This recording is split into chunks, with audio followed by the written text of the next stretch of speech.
I wanted to thank everybody for being here tonight. It's EmoZen.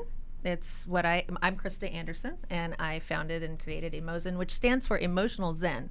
And this podcast is going to be heart-based place to talk about important things. And tonight we are talking about racism in this country and how my friends and I have experienced that and the heart-based conversations that we have had.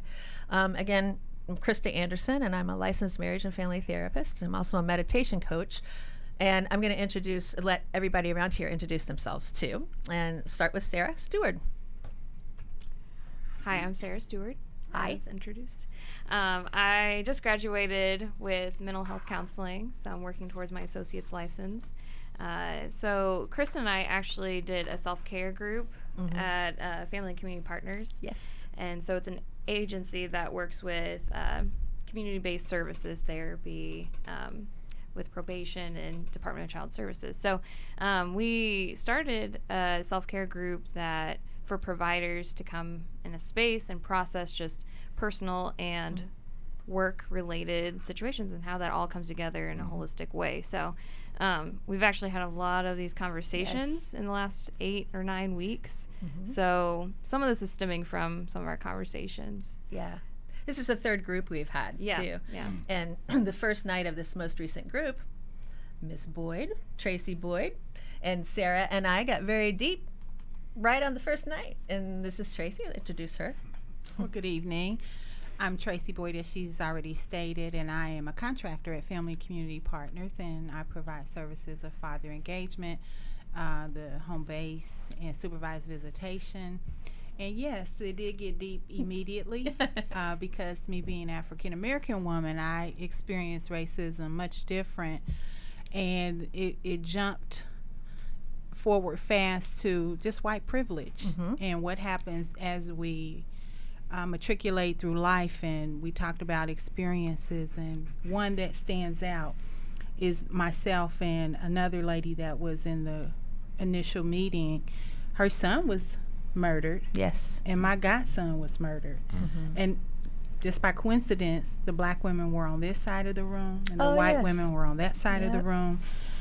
And we had a 50% greater chance of losing someone in the black community versus the white community, and we discovered that immediately. Yes.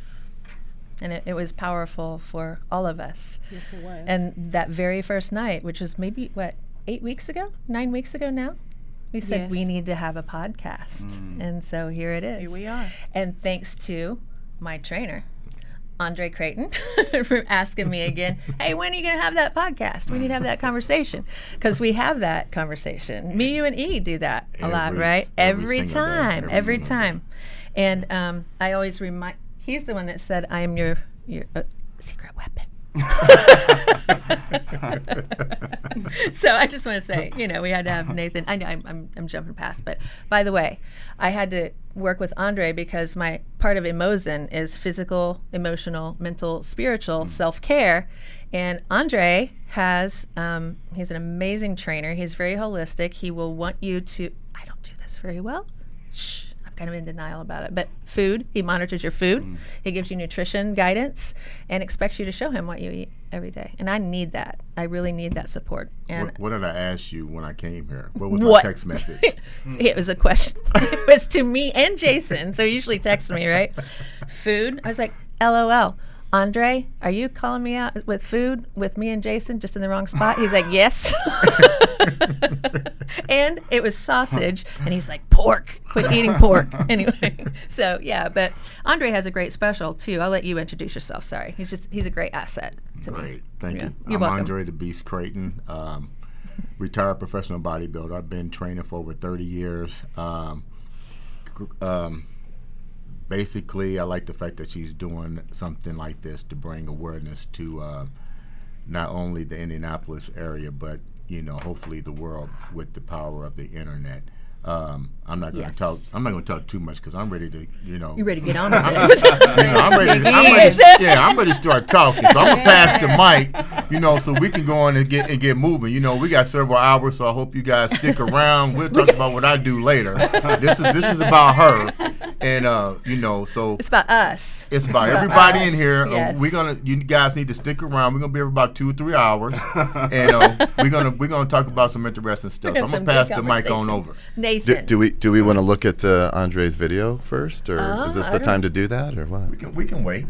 He wants to talk. I wanna He talk. was Yeah, clear he's about ready that. to go. He's ready to go. Yeah, I'm ready to go. He's ready to go. My name is Nathaniel McGuire, and I'm a pastoral counselor. My practice is counseling, coaching, and spiritual direction. And I'm just excited because I remember talking to you Yes. about, as you go through your process, the vision of you speaking to the masses. And so yeah. I get to be here and watch Always. you launch and start this. So you guys, this will be a treat. I think this is a God thing here.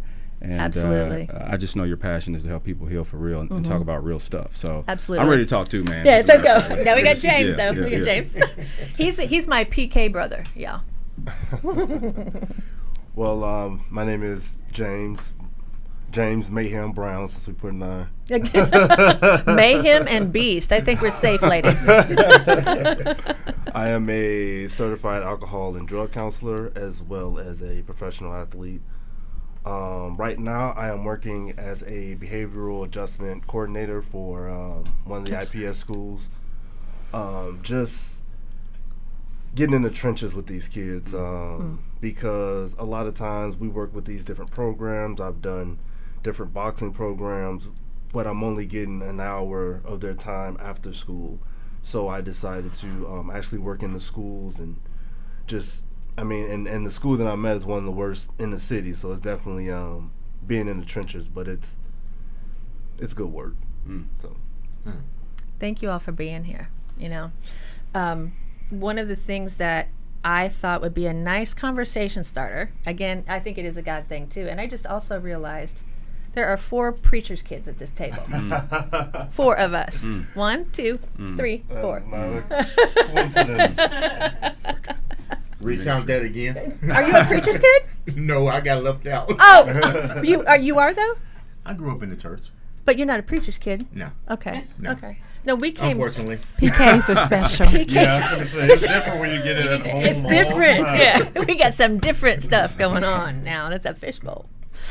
But in any event, the beautiful thing is how the God moment happened last night, and some of you have seen it. I know we watched it at the beginning of this, but there was a newscaster that referred to her African American co-anchor as a gorilla, and I wanted to take. I was like, well, isn't that appropriate for our conversation this evening? So let's go ahead and Jason, would you be able to cue that up? You think? Got that? Thanks, man.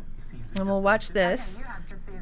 This is Finn. We're about to show. Oh my goodness! Take a look at him. He's a resident of the Oklahoma City Zoo, and this week the zoo's 8th caretaker took over their Instagram, and we are all loving that they did. And as you can see, Finn was fascinated. Definitely ready for his close-up. Kind of looks like you. What do you see the picture? Kind of does, actually, yeah.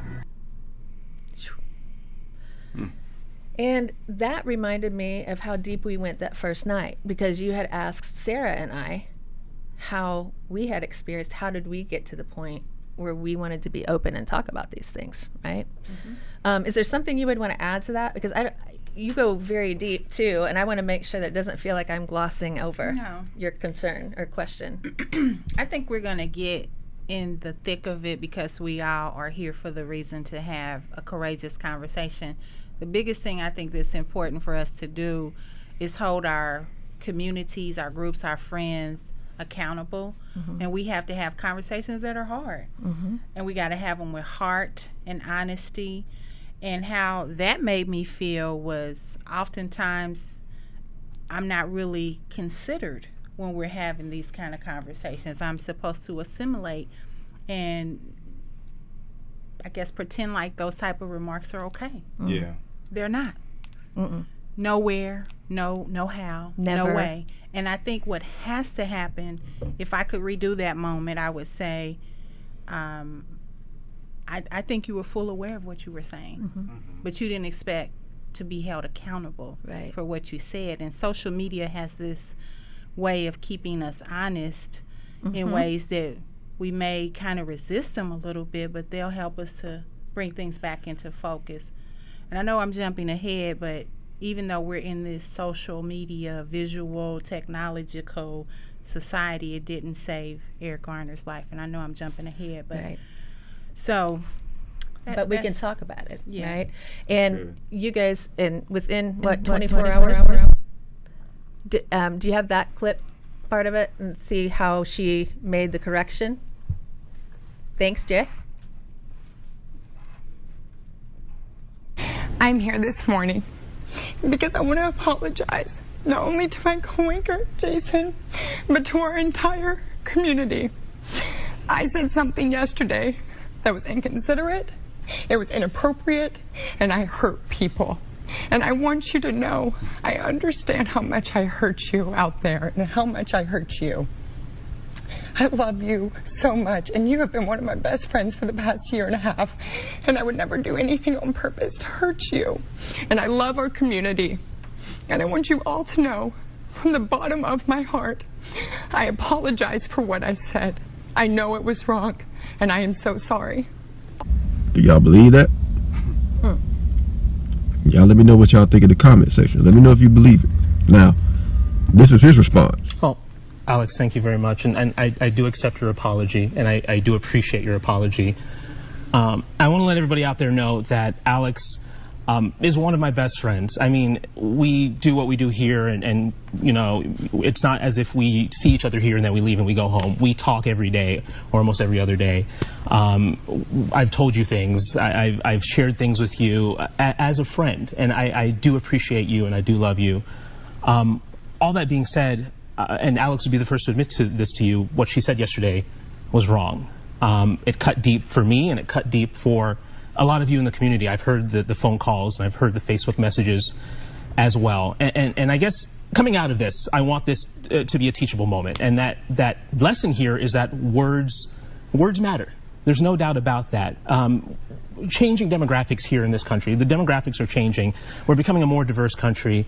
And there's no excuse. We have to understand the stereotypes. We have to understand each other's backgrounds and the words that hurt, the words that cut deep. And we have to find a way to replace those words with love and words of affirmation as well.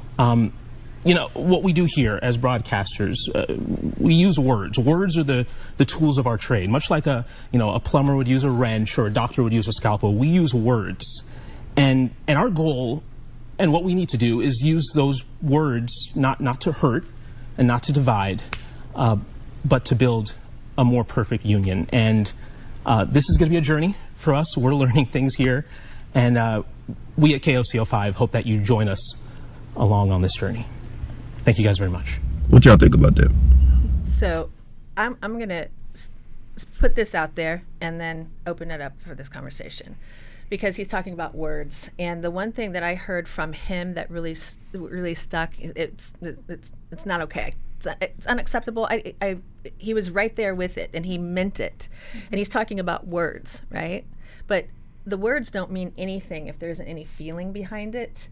And as a Caucasian woman watching that, I felt, and dare I say this, I don't trust her. I didn't feel like she was sincere in her apology. I felt like he was very sincere. But, you know, I'm going to jump back with that. I didn't, he's talking about words, but you have to have integrity behind those words for people to believe them. And I just didn't believe she was sincere. I believe she is sad she got caught. That's it, right? So that's what I want to say. For me, it's just the classic example of kind of where my introduction was. We are people that are very forgiving, and because of how life presents itself to us, we want to kind of smooth things out. He knew what was on the line. If he didn't kind of almost save the moment and with those very mutual phrases and his tone, and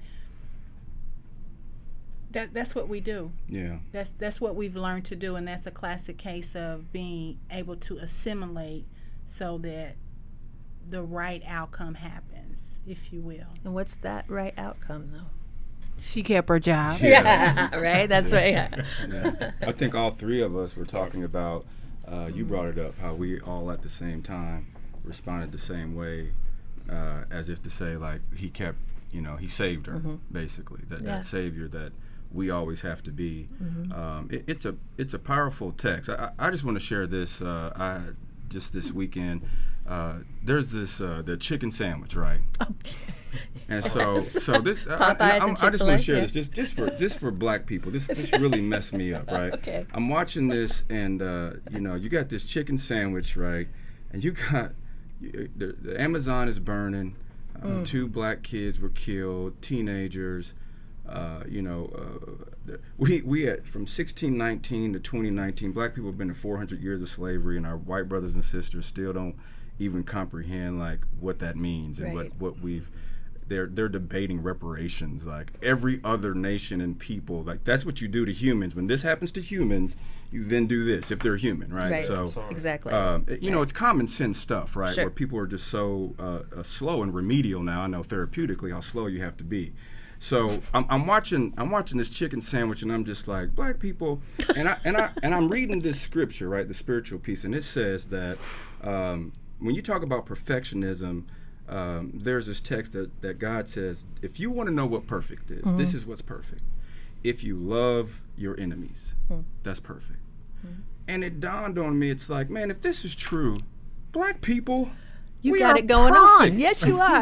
Watch this. Our entire culture That's what he said. is perfect. We have raised white people's children when they were raping and killing us, right? Our women were breastfeeding their children when they were raping and torturing, putting our testicles in jars. We fought on the front lines of every war in this country, and then while they're discriminating against us, we have built the structure. The region, this entire nation is rich. We talk about capitalism started with us as products, right? So we are perfect because we have loved our enemies. And I heard God say, Nathan, watch this. What you don't realize is in one moment, black people with this chicken sandwich, right? You think Kevin Hart and Dave Chappelle is funny. And you just watch in a moment a whole nation like a big family. Like my family, we'll get to laughing about something and people want to come and hang out because there's laughter in the house. We all together just start laughing about a chicken sandwich and love and connection. And, there's people shaming us about, the amount of money we make in a millisecond black people generate. Like it's untold, the things we've created in this country that they don't talk about. Right. But the perfection is that we love our enemies, and then it feels like the negativity of that, right? That it's like, then we're too gracious. So there's this balance where we don't have to do that anymore, because when I deal with racism now, I know that our issue with white people is we really think white people are going to respond in empathy and compassion, and they haven't for 400 years. We have to sue them. That's what white people do to white people. Yes. Right? Yes. Sue them. Yes. When they do something to you, sue them. Like every time I see these police officers do something with a white family, right? It's like we have to understand there's a Starbucks thing, right? And these black gentlemen at Starbucks, they end up giving them like free education or whatever. I'm like, yo. You mean the guys that were loitering? Yes. Okay. It's like, you guys, you have to sue them. There's law. Now we know what we've gone through too. We'll sue and then won't get anything. Right. And people will get let go. But it's like there's this combination of our perfectionism, that gracious side, where we're too gracious sometimes, and then the balance of when you have to sue. Because what I've learned about racism is really white people won't change until they realize how it affects them emotionally and mentally, their soul. Like that's the issue. Well, and this woman, it brings a deeper level. So she insulted him, right? She made the hurtful comment, but she was the one crying. That's how it She works. made it all about her, and he had to forgive her. Had to, right? And she was the one. Oh, I'm so sorry. Yes. And I'm not trying to make fun of her. But he's the one that was insulted. Yes. He's the one that was treated so badly. The victim. And she's the. Oh, I'm so sorry. Well, you should be. Yeah. Yeah. You don't know better than this by now. She know better. Right. And what do you think about that? She knew better. Like I said when we were talking about this earlier, the thing is, where did it come from? This just didn't happen overnight. that came out too smooth, Yes. too easy, She didn't even think about it. and she didn't think about Right. it. Didn't even think about it. Just boop. She rolled thought out of about her it mouth. after it went viral. And then she felt really bad. Then she felt bad. But I strongly agree with you. You know, what did she do to take accountability for what she did to him? Right. If you looked at the video, he still, excuse my French, he looked dumbfounded. He like, what the fuck? Yeah. You know, Yeah. who's he coming can't at say me? that. Yeah, he couldn't Right. say nothing. It was like Right. he read a strip for the news to save her, but more importantly, to save the news station. That's right. Mm-hmm. From public humiliation. But the problem is, when I notice when white people say stuff like that, me as a black person, I just sit back because they really look at us like we supposed to laugh about it. But I'm thinking, where in the fuck did you? Oh. It's all right. It's okay. I've heard fuck before. Yeah, I've heard that word. I'm thinking, It's where, all right. where in the fuck did you I might have hear said this it. from? And more Yeah. importantly, how in the fuck did you think it's gonna be funny to me? Right. But you know, I laugh at him, but I'm laughing at you. You're an ignorant motherfucker because first of all, I would never come at you with any type of stuff like that to begin with because I respect you. And if you think that there's things that you are saying like that is funny or supposed to come off funny, you got some serious problems. Absolutely. Serious problems. And what I want to interject is a challenge as we go through our process. We may not agree. Let's just agree to that. We have to challenge people. I won't laugh at things like that. Right. I'll be up in your face. Mm-hmm. And that turns out good and bad and indifferent. But at least in my space, that it's not something that I'm going to go along with because it's the thing to do. And Right. I think if we don't do that, even as uncomfortable as it may be, then we can continue to have these instances will repeat themselves. We're enabling that. Yes. Yeah, and it's psychological. It's kind of like, well, they're the entertainment, and I can do this, and they're just gonna come alongside, and that's not what it is. That's not how it works. So do we think that he should have spoke up? Well, he made a decision that was best for him and maybe his family. I don't know. But there comes a time when you have to stand for something, as Dr.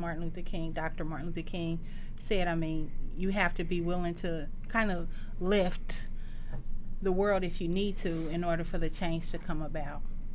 And if we don't do it, then who will? It's that paralyzation, you're right, where you go through this process where it's almost like you'd have to keep practicing Exactly. that Yes. point till you get good at saying, hey, you know what, guys, in the middle of that, you know, Right. that was probably inappropriate because such and such and such. But we get that fight, flight, or paralyzation piece where you could tell he was just like, But, yeah, yeah. you know, Yeah, and then out of body. yeah, right there. But you're right, you know, helping people understand like that sellout mentality that it's ingrained. Yes. You know, that natural response. Let me have empathy on her because I'm not a human. Nobody cares about me. You know, there's no empathy and compassion for me. And there would have been a backlash. There's even black people, right, watching him and judging how good of a job he did. And he didn't get too angry because Wow. they know the microaggression that will happen to them when they go on their job because this black man was like, I'm not dealing with that. You know, where we got a crowd of blackness we know that's judging us. You know, that happens to me before I became a clinician. I understood that where I have black people that are mad because I'm addressing racism. It's making them nervous, but it's scaring them, right? Because they're like, you know, you're causing other people to get mad at what you're saying, and I just want you to be a good black person. Like, stop all that. You know, you can hear and feel that slave mentality that I know it's ingrained. So most of us had to come out of that, you know, to stand. But yeah, it's a hard process. We did too. That's It's hard. I, Go I, ahead. I'm sorry. Go ahead. That first question that you asked Sarah and I that night about how did we hear that word, the N word, growing up? Remember? I do, very clearly. And that only works. I wanted to say diplomacy is what helps me a whole lot. I'm not fly off the handle. And I'll have a conversation. I'll stand Yes. toe to toe with you so we can get some understanding and get on the other side of it. But yes, the conversation that we had, because I had a friend, I think I told you the backstory, that I used to work with. She was a Caucasian young lady, and we just hit it off. And she moved away, and then I came to see her, and she was at a hotel, and she said, She was really nervous, but she needed to tell me something. And I said, what? And she said, well, my grandfather's going to be there, so you can't come between 2 and 4. And I said, 2 and 4. Well, what that mean, you know? And it's because her grandfather did not like black people, and he didn't call them black people. And she had enough courage, that's why I'm using the word courage, to tell me the truth. And so when I got there, Granddaddy had already left, but I was prepared to say, hey, Granddaddy, how you doing? Because I only believe that you can bust it open if you're going to just address it head on. But Grandmother was there, and I said, hey, Grandma, how you doing? You know, she was just like, what's going on here? But because both Sarah and Krista were honest with me, and I think they're, you know, how they came up was different from, it wasn't similar as we might think all black people are the same. I don't think that, none of us do. And that allowed, I think, for our journey to be richer, because we did that immediately to get to some depth right away. And so that's why we're all here today. Yeah. Yes, absolutely. I don't know if you guys want to share what your responses were. Oh, you were saying so? No, I was saying this may be, I guess, off the subject, but one thing that I took from that is he said how powerful our words are. Yes. With our current president, a lot of people say that he's only saying words. He's only doing this and doing that. But we've seen how his words have affected this country. Every opportunity he gets when he talks about Hispanic Americans, he calls them animals. He calls them animals. And on the back end, he started talking about, what is it, M13? Yeah, the gang. Yeah, so he tries to equate the entire race with this one gang so he can call them animals. And the last school shooting,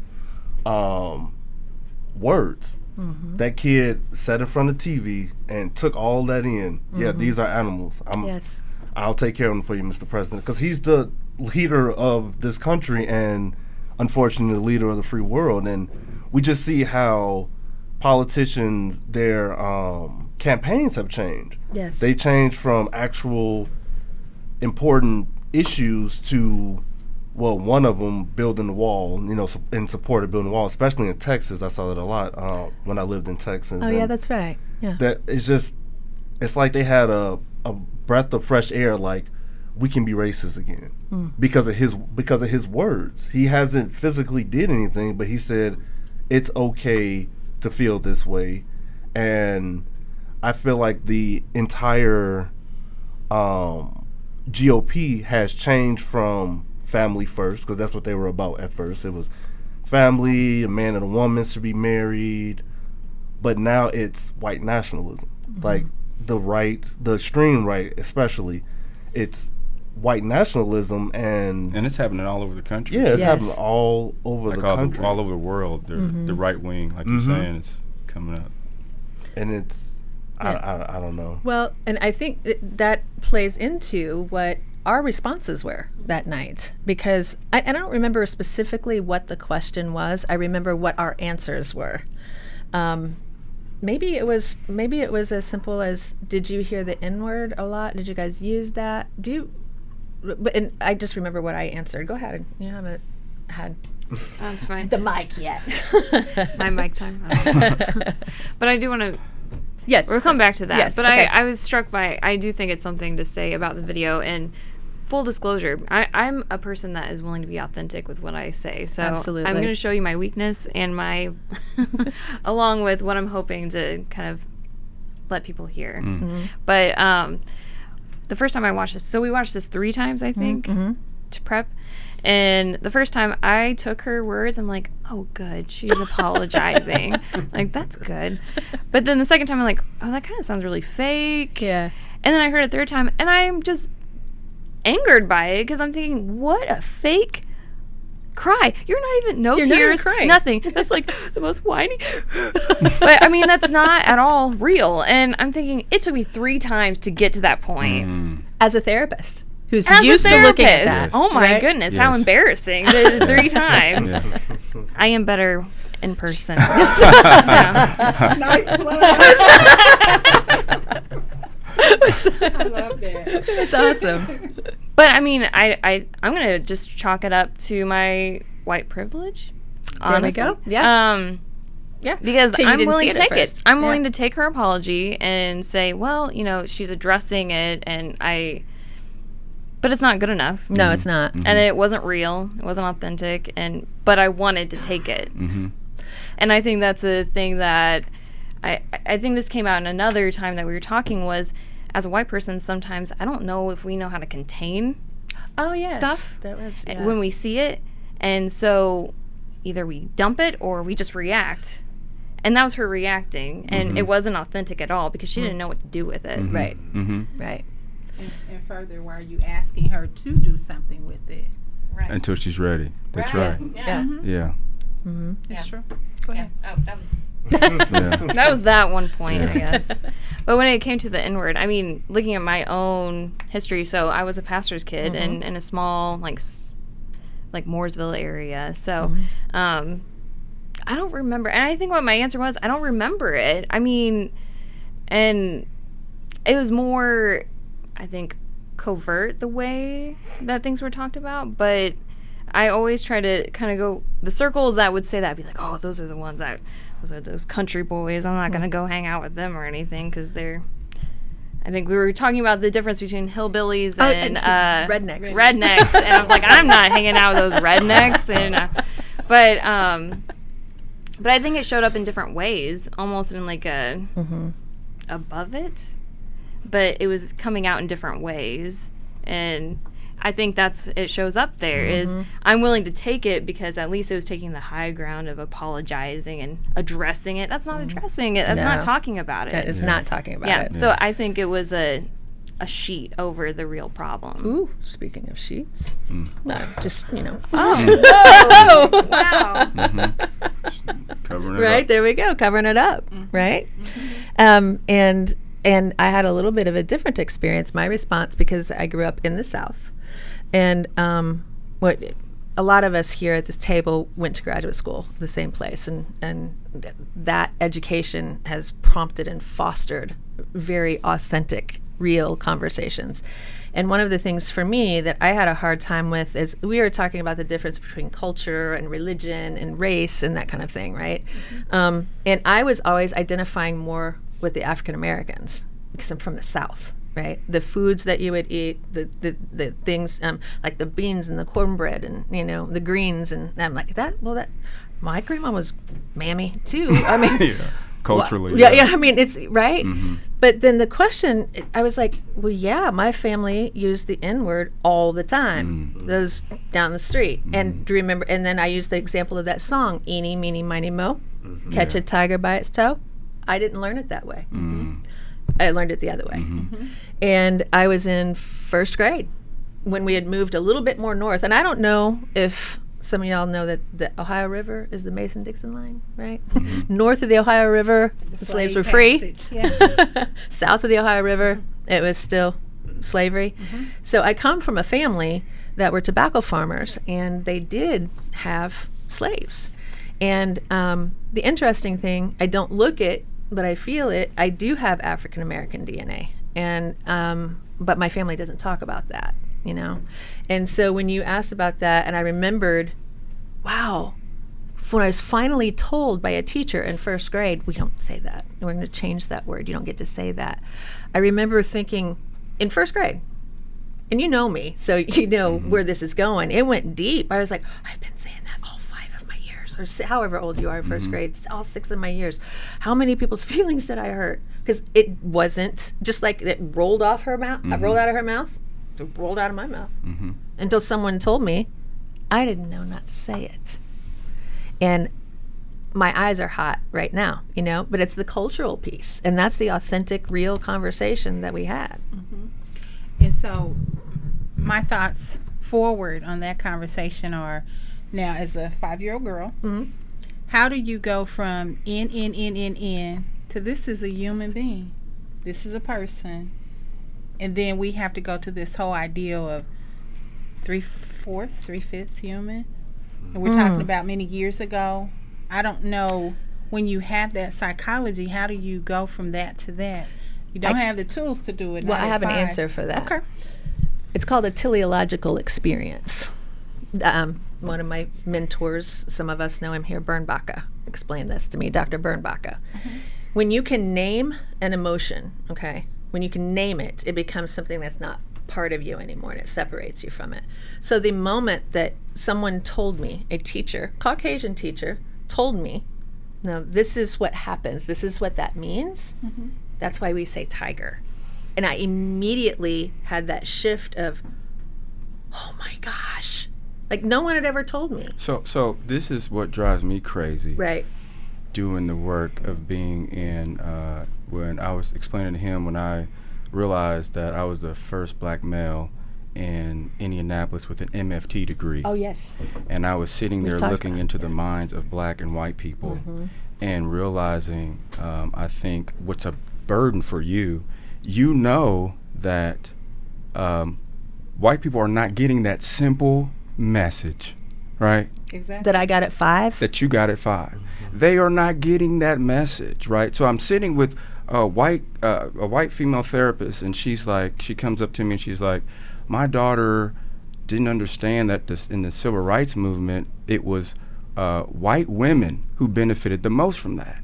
And we definitely had that conversation too. Okay. Yes, we have. And I'm like, and she's looking, angry, like, and she's talking to her black friend about it, thinking I'm going to be all joined, like, oh yeah, I'm happy you're got righteous indignation about that, right?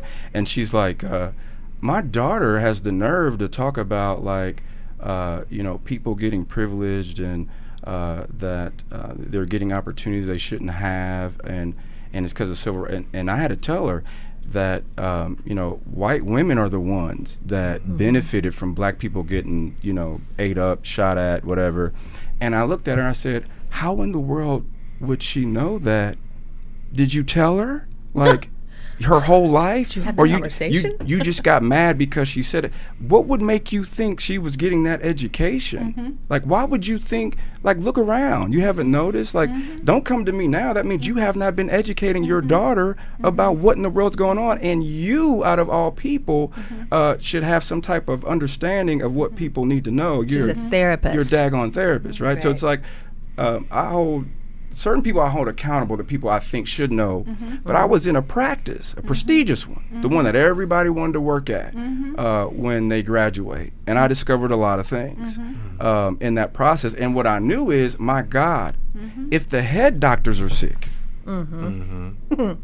if the head doctors, I had this issue where I went around. I knew you'd love this. And I'm helping all kinds of ethnicities, because my name is Nathaniel McGuire too, right? So people don't know I'm black. And so white people show up, I guess, right? And then they're like, he's really good, right? Surprised or something? Of course, right? And everybody was, because I didn't know. I'm in a state where I'm the first one, right? So nobody is used to me in the room. The rock star. Yeah, they're not used to being held accountable. And so I'm, helping all these different people. And there's books on first, second generation Italians. Yes. On McGoldrick. On Koreans and black people and minorities and poor. And I'm like, where are the books on what's wrong with white folks?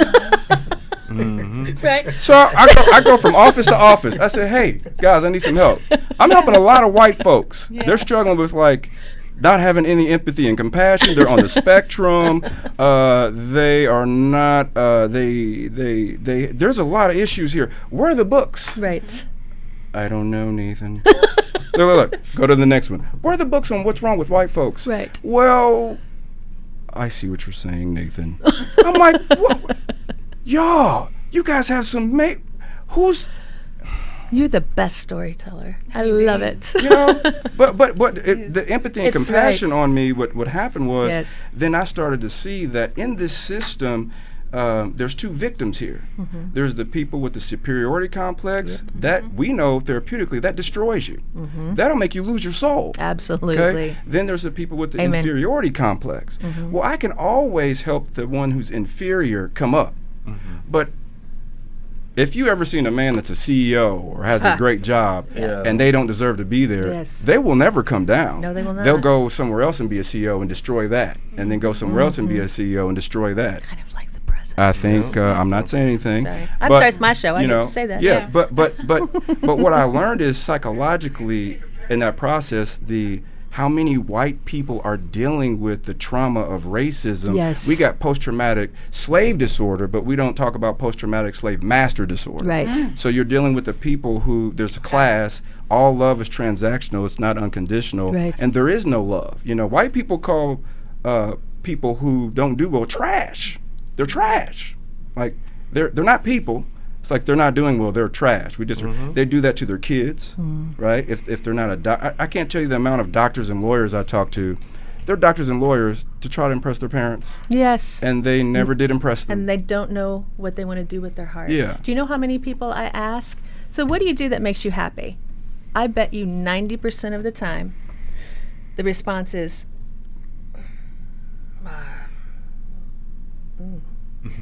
I don't know.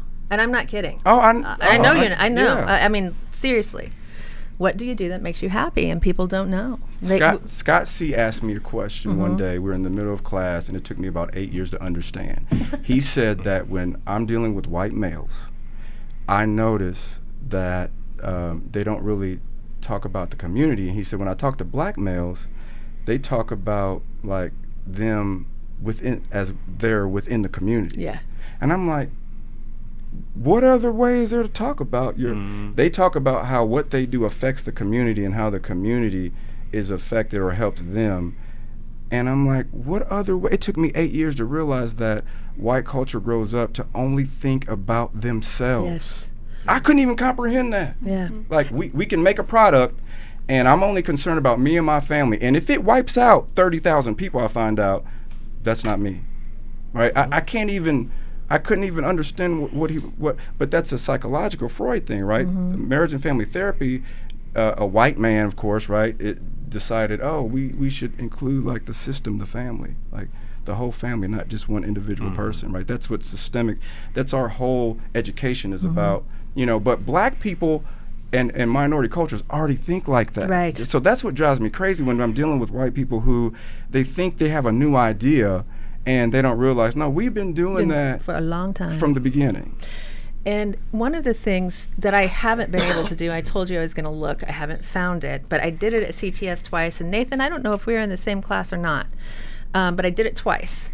One, it doesn't matter the classes, I just did it twice. But I had told you that I had a list, and not a lot of people have this.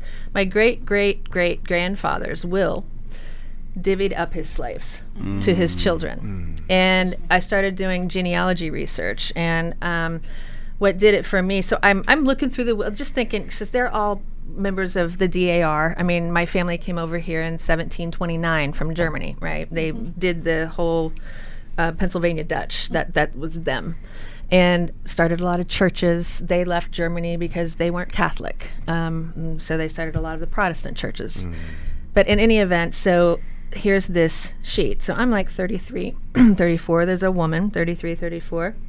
Color of her skin, price.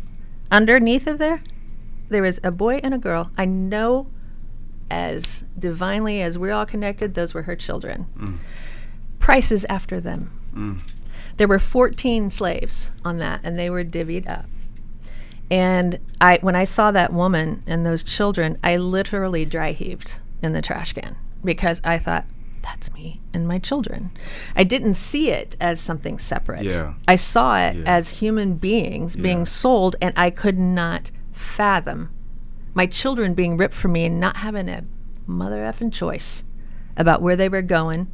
Don't even know which one of those men on there was the dad. Heck, it could have been someone in my family that raped her, you know? That's powerful.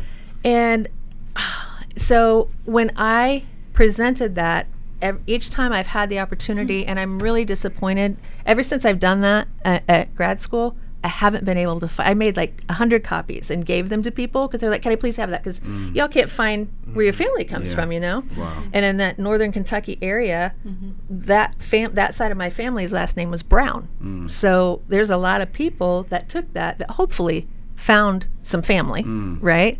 But at the same time, to apologize on behalf of my ancestors, and we talked about this too. You hear a lot of white people saying, all my people are dead. Nobody has done that. Hey, listen to me. I have a will from my family. I'm a direct descendant of someone that sold slaves and divvied them up in their will, human beings, like property. It literally nauseates me.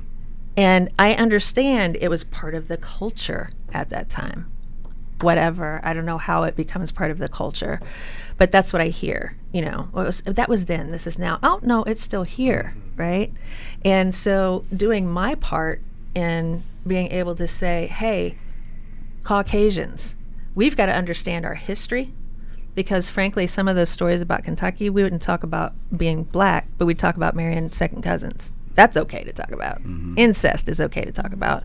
And I'm not, I can feel my family now bristling at that conversation. That's the truth. It's the authentic truth. That's what happens.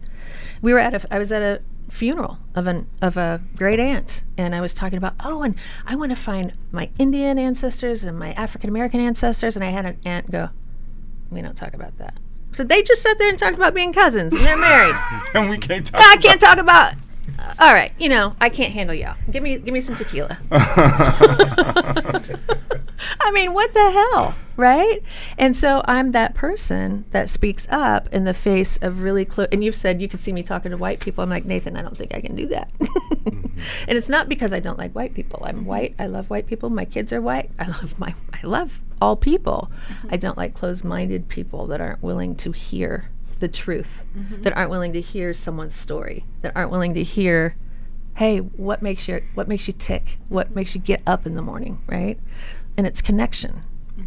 And Caucasians do need to listen a little bit more and figure out where this comes from, where, because those questions are profound for me. We know therapeutically they cannot heal until they do. Right. Yes. See, that's yes. where my passion is, where it's like, I help white families heal from this, and they slowly, let them see it's our culture. Right. For instance, most couples don't understand in this country, there's the bullied and the bully, and they make a decision who's going to be who. But that comes from slavery. Yes. And they don't understand, like, from corporate America down, like, we have this whole power process where it's like a pimp and a hoe.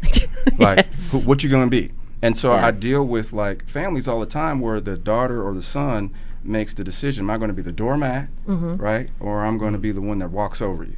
Like, we don't understand how much this is in our cultural system. I use the example of Bob Knight. Like, there was a day where you were not a coach unless you were yelling or throwing chairs or, whatever. Then Tony Dungy, he kind of changed the paradigm, where it's like, is he coaching? Like, he's not saying nothing? Is Peyton running the team? Like, we need something, right? And if he would have lost, we probably would have kind of said he's weak. But exactly. But when he won, it's like, hey, this is a different way of leadership. And we know as black men, we can't be mad and yelling and throwing stuff, and so it's that paradigm where we don't understand. I try to explain to white people, like, how much they are suffering. Yes.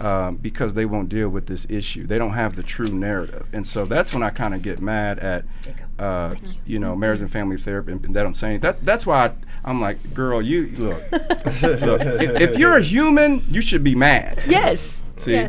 And he's always telling me, don't hit that rock. You can be mad, just but don't. Just watch that anger, girl. Be angry and sin not. Yes, right? It's righteous indignation where you should be angry at the right thing. But if you're white and black people are your family, there's only one response right now. Yeah. It's only one response. Absolutely. If you're not angry, it's like, you're not my family. Yeah, because I know good and well, if Barack Obama was yelling at white women, and come on, absolutely, man. right? My goodness. I know. I don't mean to be petty, but I learned from someone that's in the news broadcasting business. The reason why they either show pictures or don't show pictures, especially when it's African American slaughters, murders, whatever, is because there's a human factor connected to if you call them by their name, or if you have a picture that you're identifying, like Michael Brown comes to mind, and I'm connecting President Obama with this thought. And so if we don't require us to call President Obama, or Michael Brown, or Trayvon Martin, we have to inject that, because he's the president in my mind that is disrespected, past, present, and current, for all of his work, all his legislation. He was a junior legislator to Hillary Clinton, although he wrote more legislation than she did before he became the president. So I'm just bringing that out. I'm lifting it up because it's so important that we call people their titles and their names, especially us being black folks. I don't know if y'all understand where I'm coming from. Yeah. No. Wait. So are you saying you just corrected me? No, I'm just saying. Did I not say president? You didn't. You didn't. Oh my God. You didn't. That's my mama. I feel like I'm now I feel for disrespected. Let me. I'm just saying. She said, "I don't mean to be petty." As a consciousness, I just listen to all of the pundits call him Obama or Obamacare. It's not Obamacare. It's the Affordable Health Care Act. And I'm just petty about that because I watch people disrespect him. I don't think that's petty. Every day. Yeah. Do y'all think that's petty? I No, don't think that's no, petty. no. Okay. Well, I'm just saying. Well, but I think it's clear. Let me say this too about the lady on the other side of that. Kind of speaking to your point. So you could be white and like let's say they're joking back and forth as friends, right? And they were doing that behind the scene, right? And then she comes out and she's trying to be funny and it slips out. Maybe she's a ding dong and we don't know it, right? She does stuff like that. Yeah. So you know you have a million scenarios that if you get behind this story, you'll find out what really, really, really happened. But we know because of the bigger story that black people were called apes, right? And that's the problem. And if you don't understand that, because the other problem is I hate it when, like, you know, if we didn't have that story, that could have been a silly joke where you shouldn't say that. It'd be like if he saw a prostitute and was like, you kind of look like her. And it'd be like, oh, man, he'd lose his whole job. But if there wasn't that stigma with it, you know, so we don't know how to parse things sometimes. Sometimes we're overly sensitive because we have to be, and we don't know how to parse things. And so then what happens is white people find that one time you made a mistake. You know, and then jump all over that when there's a billion times where these mistakes are not considered or taken or so. Yeah, I understand that, you know. But I do think, but it's because these conversations are not had. Right. And right now, it makes millions of dollars to deal with people's reptilian brain. Absolutely. It's easier to do. We do it all the time. Yeah, just to parse, separate, you know. Our jobs are dependent on the reptilian brain controlling us, right? We got to do that. Speaking of, that brings me up to speaking, you were talking about names. Naming things the way they are. Eric Garner, say his name.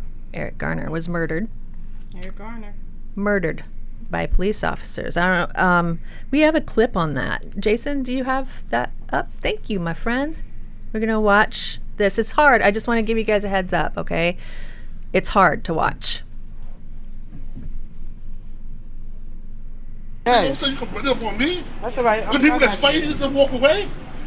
Are you serious? I didn't do nothing. What did I do? Then before that. What am I ID on me?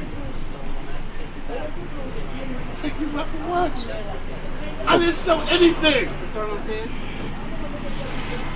I did nothing. We sitting here the whole time. Mind our business. What are you talking about? I watched you. You watched me do what? Who did I sell cigarette to? To whom? Not that Richard. There's another guy. Easy way or hard way for what? Every time you see me, you want to mess with me. I'm tired of it. It stops today. This guy right here is forcibly trying to lock somebody up for breaking up a fight. Everybody standing here, they told you I didn't do nothing. I did not sell nothing. Because every time you see me, you want to harass me, you want to stop me, you want to sell cigarettes. I'm minding my business, officer. I'm minding my business. Please just leave me alone. I told you the last time. Please just leave me alone. Please, don't touch me. Don't touch me. Hold on. Don't touch me, please. Came over. Do not touch me.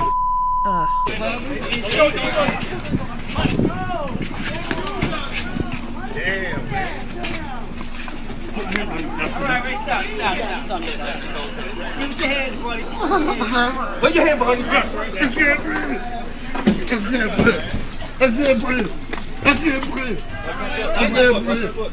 I can't breathe. I can't breathe. I can't breathe. Once again, police beating up on people. I live right here. Back up and get on that step. Okay. Back up. All he did was break up a fight. And this is what happens for breaking up a fight. This crazy. Everybody back up, back up.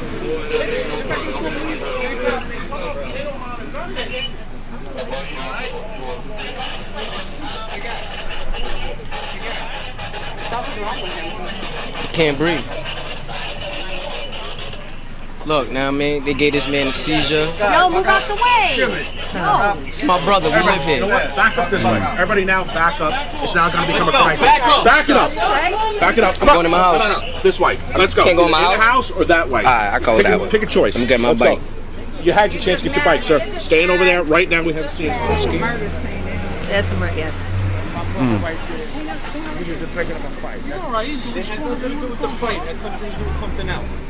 So, that's hard to watch.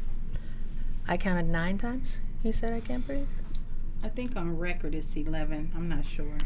And the thing with that is when we react like humans and when we're fed up, that's what happens. Like, people don't understand the microaggressions that we take daily, and we wear our social masks and we smile, and when people say things like, oh, we compare us to apes, and like these are things that happen on a daily at jobs if we work, especially if we work in corporate America. And eventually, this was a man that was fed up. This was a man that was harassed daily, and he spoke out, and he got mobbed, and he got choked with a illegal chokehold from someone who choked people and got choked and for a living, and someone that's an asthmatic. Like, I understand what he was going through. It only takes a few seconds. It only takes a few seconds of cutting off the arteries for you to lose your life. And he was not even threatening anyone. He wasn't. He was just standing there. He was standing there. And the second part of that story is that, and we've been talking about this, the white officer that murdered Mr. Garner lost his job, and they have started a GoFundMe now for him. He gonna get hired somewhere else. Like that one cop that killed what was his name? His last name was Rice. The kid. Tamir Rice, yes. And then he got another job the same way with the cop that that was straight up murder. They killed Mike Brown. And people that justify that the whole Mike Brown thing, you had a 17-year-old kid and a police officer that said that he was afraid of a 17-year-old kid. I deal with 17, 18, 19-year-old kids that are 2-3 times my size on a daily, and I'm in their face. If you can't deal with a 17-year-old unarmed kid, you don't need to be a police officer. Absolutely. And they 100%. Didn't find any way to justify with the ballistic records. He was shot 7 times. 1 time was on the top of his head. So what justification did they have for that? He tried to flee, and the police officer smelled blood. But that last shot, he executed him. He had to be, if this kid was bigger than him, taller than him, he had to be on his knees, and the police officer shot him in the top of his head, and nothing happened. And for me, as a Caucasian woman, it was such wonderful, wonderful friends of all races. But I mean, close friends. I'm not saying I'm not racist. I have a black friend. I mean, I have family, right? I can't imagine, even if you don't know someone of a different color, seeing someone be treated that way. I don't understand where the humanity goes wrong. That's what, for me, I just, even as a therapist who's been doing this, 11 years now, 12 years now? And you see it, and you get in there with people. You're in the fire with them. And you can see it sometimes there, but man, sometimes there are people that are really broken and they don't crack. And that's what I don't get. Where is the humanity in that? So I think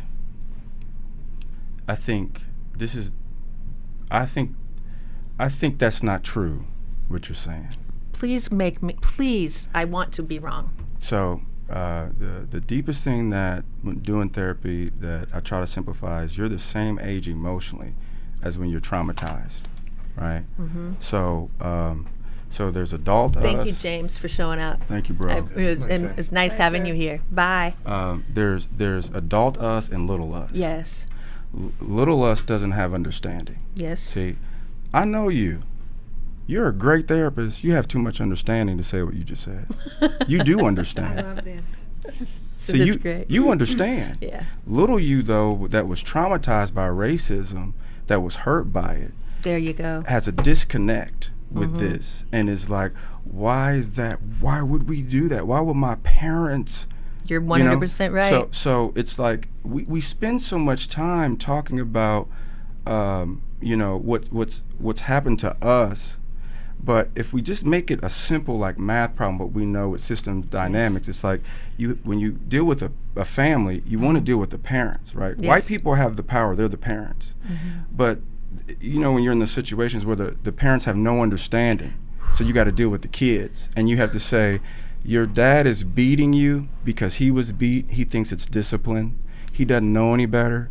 And your mom is schizophrenic, and she doesn't understand what schizophrenia is. Right. So we gotta pray that we gotta deal with you, the child that has the most wisdom, to have the understanding, to know that you're dealing with people that are over you, they can't be helped. And right? that's terrifying for a child. But that is the United States of America. Yes, it is. That's what traumatized United States of America. I call it borderline nation, right? Hero box, monster box, right?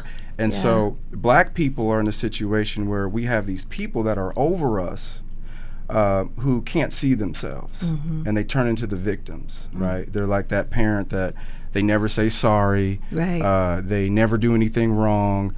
They're really aggressive, and they're bullying and controlling. They don't know it, and you can't tell them anything. And so we have this going on, and I'm at the point where I see that both of them, there's a programming both of us. Yes. So I'm dealing with white people that they don't really understand if you're a white male and you're not a narcissist, I want to know why. Because you have a country that's telling you built everything, you've done everything, nobody else matters. You are Greek mythology. You're everything that you're really not. You Jesus, like in the Middle East where black people are, and you scared if they got on the plane with everything. You're just now. That's not even that white male's fault at this point. Right, There's a program programming him to think all of this, and then he's never hearing really anything bad about his culture. Like I remember being in school, and I hear that the Indians were like dirty, and the Pilgrims came and helped them, only to find out like they did like some Jeffrey Dahmer stuff, right? And killed these people and gave them blankets, and there's this narrative of brown people seeing white people and be like, hey, you guys need help? Here's some food, and they're like, yeah, thank you. Where's your gold and stuff? Where's your stuff at? Oh, it's over there. Right? Okay. And then they come back and slaughter them. Right. And because we don't have this true narrative, we don't understand this culture, the sociopathic culture that's ingrained, and we look at it a certain way, and we glamorize it. But it's right there in our face all the time. It inflames me because the dehumanization. I just think of the Tuskegee, the experiment that went on. Yeah. How many people, I had to tell my parents what that was. And I'm thinking, holy cow, how are we not talking about this? We literally created a town and told them we were giving them medicine. And watching how they died. Right. Whoa. Crazy stuff. I mean, it's inflaming to think that it's we're like not science talking fiction, about it. Yeah, but we're this not is true. talking about it. Yeah. One thing I can honestly say as a former school teacher, and I love history, we're going to have to find a way to actually start rewriting history the way history should be. Yes. I agree with you 100%. I had the same problem when I was in school. I was, they was like, well, the Indians did this, and I was like, what did we do? It's like everything that was related to black culture was of a degrading, demoralizing, the most degrading. And it's kind of like society picked who they wanted us to have as role models. And the ones that were really good role models, like the Malcolm X were and so forth, that really they might have been somewhat not completely open but when they got to see what the world was really were like, then they became enemies, public enemies number one. Yes. To us. And it's funny when I hear people say, well, let's honor Dr. Martin Luther King. I said, hold on a minute. Not that I have anything against that, but hold on. Malcolm X did just as much stuff. So did Garvey. So did all these other people. But because they became educated and powerful and was really trying to spread the message, they had to be neutralized. Yeah. And history stayed exactly where it was at. And you still see the same history. I mean, get real. I'm like you. Christopher Columbus discovered America. Right. How you going to discover America when people are already here? Yeah, right. So really we have to. I asked some clients in the gym the other day. I said, where does racism really come from? So I got to thinking about it because we're in the gym. We do some serious thinking, and I like to get people's input. Yeah. I mean, I call it like it is. So I said, well, where does it really start? Does it start as a child and manifest itself? Does it start with social economics and the have-nots and the have and wants? Are we human beings that we want to strive, and if we don't strive, we begin? Does hatred turn to racism? Let me use an example. There's a guy, just use this as a metaphor. He has a donkey. Black guy has a donkey. This is during, let's say, slavery time. He has a donkey, and his white counterpart see that he has a donkey, but they're kind of chastising the white guy. Hey, let's use the black guy as Jim. Jim's got a donkey. Blah blah blah. Well, the white guy gets upset because the black guy shouldn't have this donkey. Mm-hmm. So his kid, sees his dad. He doesn't know his dad's being demoralized or whatever, but he sees that they're uplifting the black guy for having a donkey because that was a status symbol. The white guy feels like he's being picked on by his own counterparts because he doesn't have a donkey. So long story short, he wakes up, the little boy wakes up, the donkey's not there. Father puts some poison in the water, the donkey winds up being dead. So the little boy really didn't pay it no attention. So all of a sudden, the black guy is no longer in the house. The little boy looked at his dad, and he said, right at that moment, I knew what happened to the black guy. Yeah.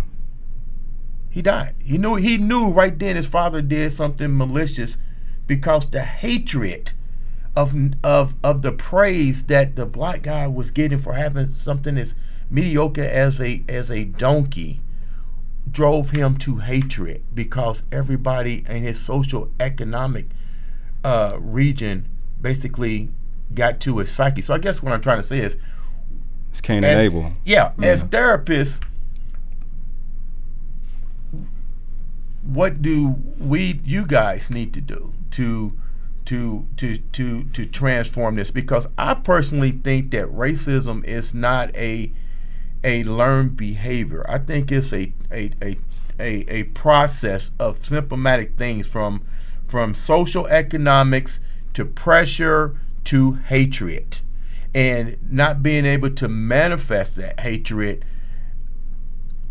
puts you where you're at today. Because if you really look at it, if we want to use the word racism been out for years. We just didn't classify it. Mm-hmm. From tribes killing each other, from massive wars, from me not liking the Germans to the Germans not liking Americans, but we didn't put a tag on it. #racism. Now it's more like, okay, well, the same process is still happening to this day.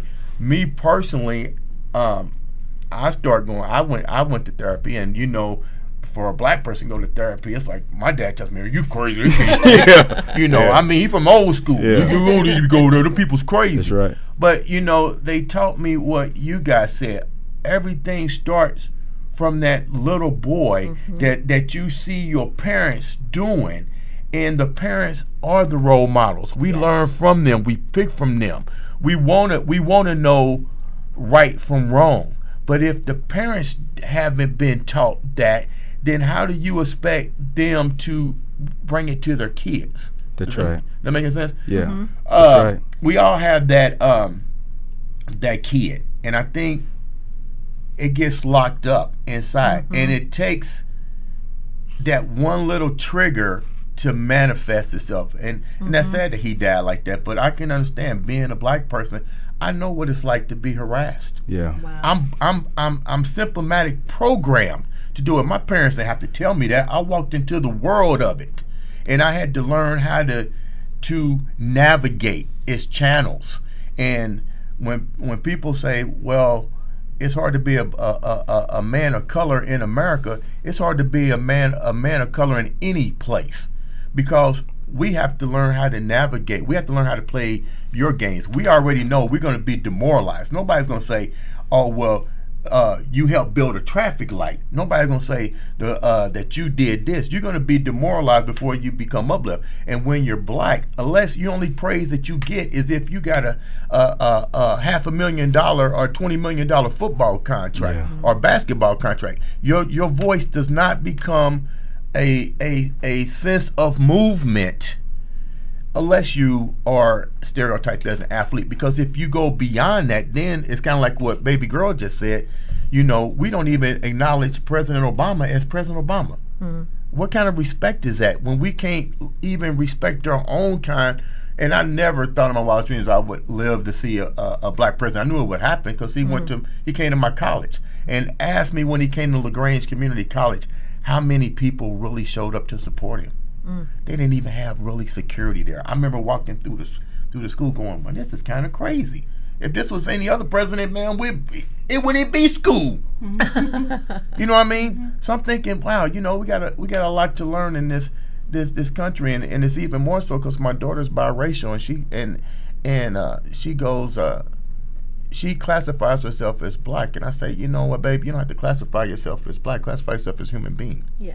You're a beautiful child of all humans, and I don't ever want you to put yourself in that situation. But I also send her to therapy because I think therapy is cool for kids, not only to know how they are as themselves, but how to navigate in the world that really, I hate to say it, don't give a fuck about you. Yeah. And that's pretty much how we've been programmed to think in this world.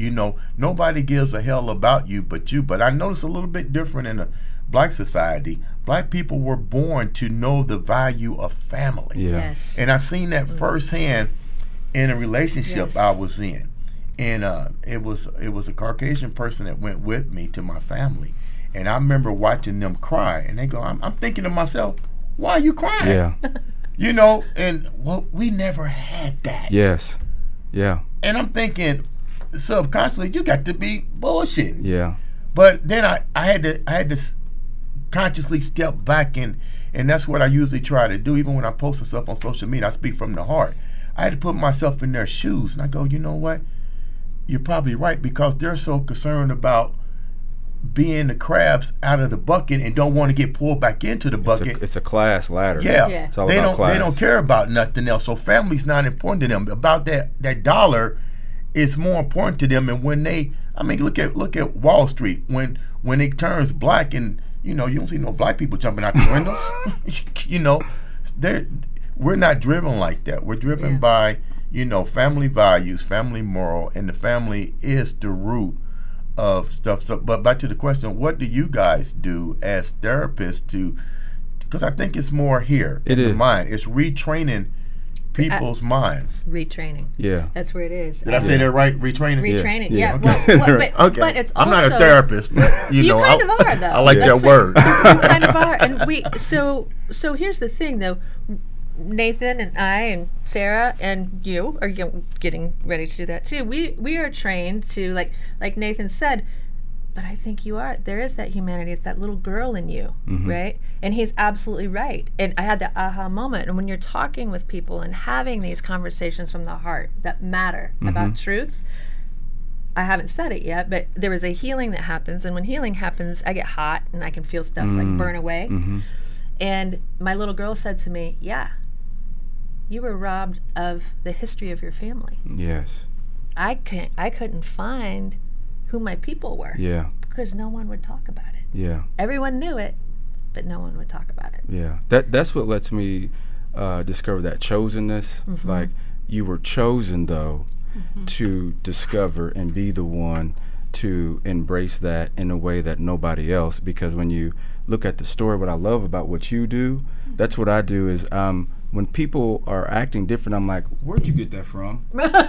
You do Tell that. me how you grew up. Yes. You know, because I know you had to get that. And this is what drives me crazy when I'm dealing with especially white clinicians in general in the mental health industry that try to deal with these issues, that a lot of times you'll find it's not the people that were trained that are white that know how to do this. Right. It's the ones that had those experiences growing Yes. up. And we can tell it's not real, it's not authentic when they're trying to teach this stuff, because if it was, they'd have a slight bit of anger. Yes. It's called Just a little righteous bit. indignation. If you're not angry, there's no connection. It's not real. Right. Like, that's not a human response. Right. If you see your mother, father being abused or beat up, and you're just sitting there talking about your daggone dog, you know, then what is that? There's a disconnect. And some people we know therapeutically, they could have a connection, but it's just they're paralyzed. They don't know what to do. Frozen. You're talking about. So they disassociate. You know, at the same time. So Thank you, Fairbairn. Thank you. yeah. But that trauma, we do not understand trauma. Trauma is just a suddenly distressing, disturbing experience. Like, how many times does that happen? Every day. Every day, all day. All day. All day. Right? 24/7. Like, so we got all these little punctures in the brain. And when I started doing that fear interview with people, that's good. and what I discovered was people will come in saying they're traumatized by war or rape. I'd do the fear interview, and I'd say, you know, the person plays the role of fear, and I'd ask fear, when was the first time you came into their life? 9 times out of 10, when they were a child, and their mom or dad did something very simple. Because we don't know what abuse is in this country. Because of slavery, we called abuse discipline, and we don't know we're abusing our children. Right. And one of the biggest abuses that happens in the white community is that superiority complex. So you got to be perfect. Right. You got to be better. That white man will meet you and say, "Hey, sir, let me see your hand. Give me a handshake. Where do you live and what do you do?" Yeah. It's not about who you are. It's where do you live and what do you do? Is my thing bigger than yours? I was trained as a white guy, I need to be better than you. And it's like, Dad, at least I'm doing better than the black man. And if he's not, like you said, it's like, oh, I'm failing. Like, I'm not even doing better than Tyrone, okay? But it's ingrained in you to be like that. And then you have white males that are not like that, and they're like, I don't get that, man. Like, I'm not, but a lot of times they're in the minority. So they got to go along with it, you know? But that's the culture. It's not, when you talk about racism in this country, people used to be German or Russian. They used to be Irish were the last, right? But then they became white. We tried it too. Conked our hair, they wouldn't let us in, okay? But everybody tried to become white. They became American, and they wouldn't let us. And so white people have lost their culture. They become this thing called white that doesn't exist. It's not real. Right. So you're living, you're trying to help me, right? While you live in a fantasy world that does not exist, thinking you deep, and therapeutically, Making you believe it's real. Yeah, making you feel gaslighting. Yes. Making you feel you're crazy. Yes. Because you don't see that fantasy. And I'm Right. being a victim. Don't play the victim. Then they turn into a victim when I call them out, right? It's like, it's this deep psychological trip. Yep. But the fact that you come out of it, I know that's a chosenness. Yes. To come out of that, you know, to see it and call it what it is, because that's not normal, you know. So good therapists, I would say, to answer that question too, they keep doing their work. They ask themselves, how am I contributing to this problem? Yes. What can I do? Being the change. I'm borrowing it from Gandhi. Be the change you want to see, you know? They tell the therapy, great therapy, I found out, Jesus said it. A brown brother for a long time ago. That's the Son of God. He said, the truth will set you free. I just in a loving way, but in love, just tell the truth. Truth does not happen in this culture. Most things are a lie. Most of the history is a lie. And all cultures have done it.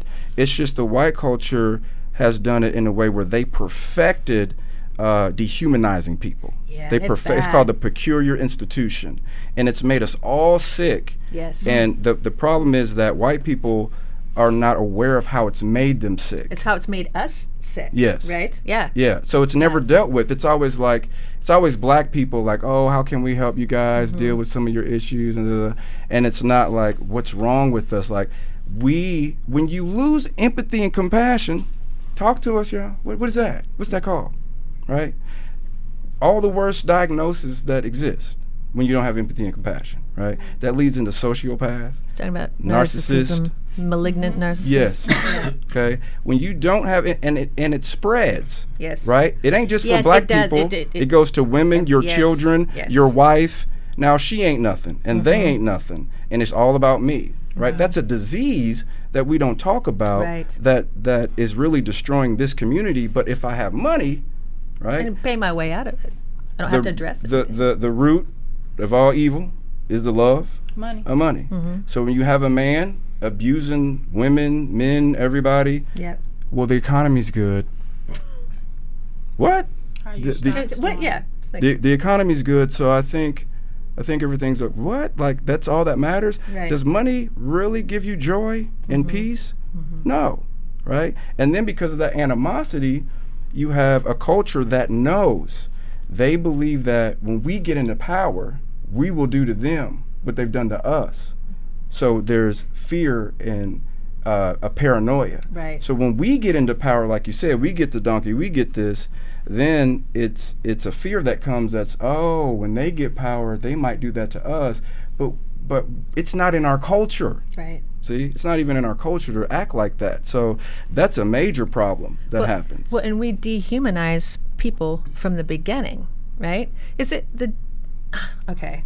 There is a sect. I want to say the Jesuits that said, "Give me your son, give me your child for 7 years. I'll make him mine." Or yes. I know it's from birth to age 7. Like the indentured servitude piece yes, instead of the slavery forever. Yes. And that's when you do. I mean, our children do what we do, not what we say. That's right. And so we have to be an example of the kind of adult we want them to become, right? And so, you know, when I was thinking about EmoZen, when you were helping me through that, and I'm developing these relationships that I want to nurture for the first time in my life, you know, it's like, oh, wow, I like these people. I feel good about myself when I'm around these people. It doesn't matter what color their skin is, what sex they are, what they do for a living. I feel happy. I feel good about myself. I feel excited about life, right? And that's what I want. And we don't ask ourselves that. We don't ask ourselves in the morning, what am I going to do that's going to make me happy today? You know, and so the purpose of these conversations is to find a little part of us that opens up and says, I need to be a little bit happier. I need to do a better job of taking care of myself so I can take care of other people, so I can create the kind of life that I look forward to living every day. Not the kind of life that's like, oh God, I have to go to work again, and then you come home and you complain about the people you work with. I like my profession so much that I sometimes, not saying, do not block the funds coming to me, okay? Because we have bills to pay. But you would almost do it for free. Absolutely. But you're doing it all day, yes, every day. all day, every day. And it is such an honor that in order to do our job, that mask must come off.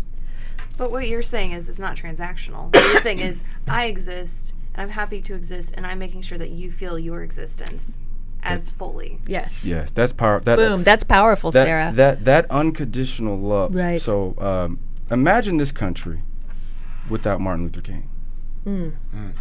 Can't. Right? Okay. How dark it would be. Yeah. Right? Yeah. Just how dark it would be right now. Well, it's still dark. I mean, but it would be darker. It'd be darker, but it's still dark. But that's what I'm saying, like, to the degree, like, that's what we bring. Yeah.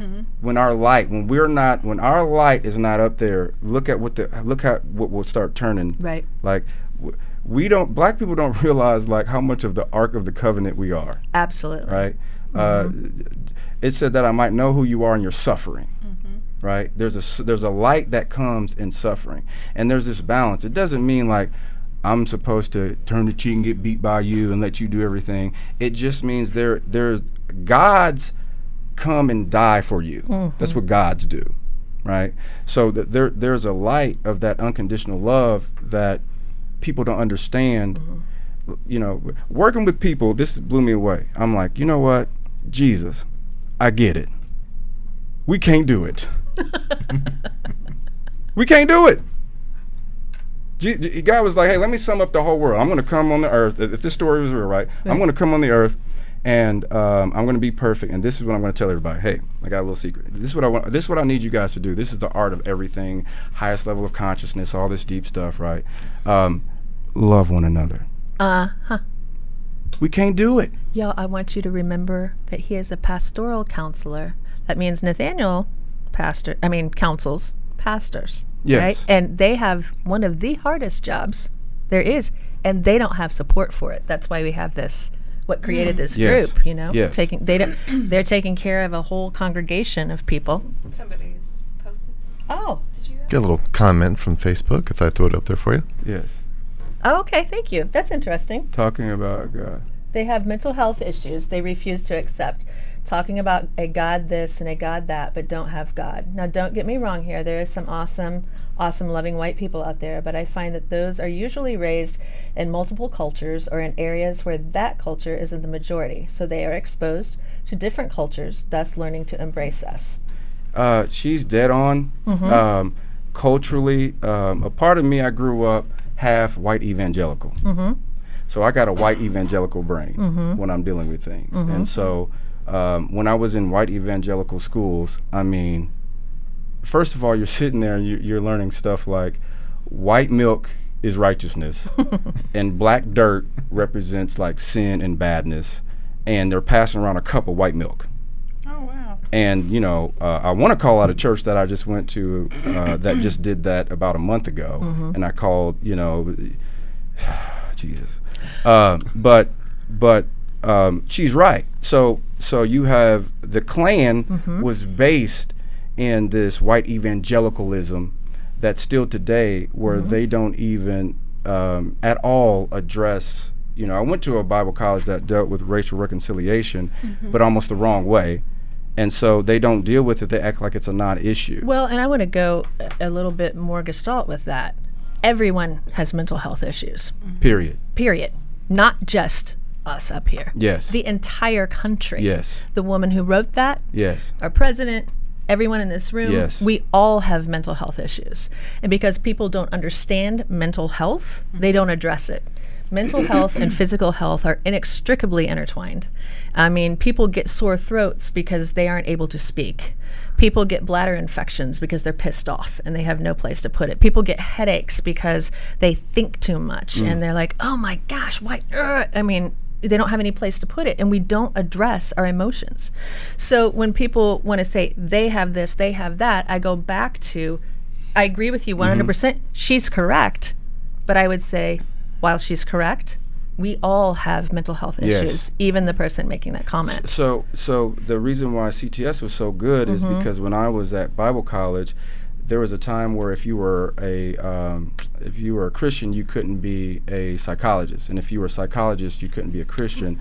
You know, and that's this integration piece. So they divorce one another, and so you do have a Christian community that's starting to accept that. Okay, hey guys, we need to understand this mental health thing, but You don't have to be Christian to Exactly. understand it. Exactly. That's the thing. Yes. So whenever I'm working with clients and white, black, brown, cocoa, you know, all the latte, all the different colors, we address spirituality, but not with any dogma around it. Right.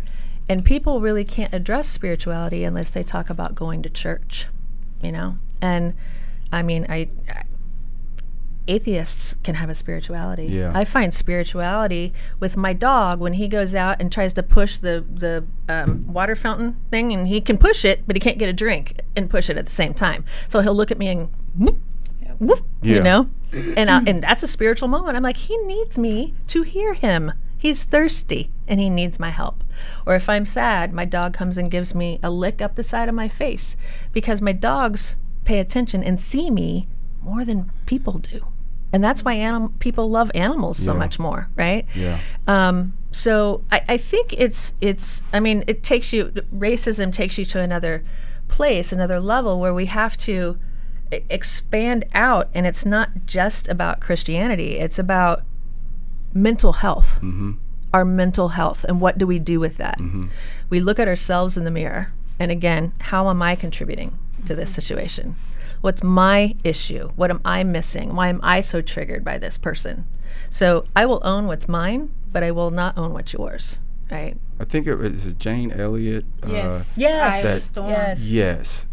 She was the one that just made me have the aha moment about how they do the same thing with narcissism, but racism is a mental illness. Yes, it is. That's our problem. We don't deal with it like we should. And it's not just blacks and whites. It's like what Andre was saying. It's Germans, Japanese, Indians. It's a mental illness, and some diagnoses, like borderline, for instance, like you can see ingrained into their disorder that it's just natural for them to dissect people into different groups, that's bad and this is good. Like these are heroes and this is a monster. You know, like sometimes people, I'm talking about it, and they'll have a grandmother who, there's this guy that kind of molested people, but he's like the greatest dude in the world. And then if you say something about him, then they'll put you in a monster box, like you're but they only have heroes and monsters. Right. Dissociation. I mean, that's dissociation, splitting. And Is it the same as this self-fulfilling prophecy a little bit too?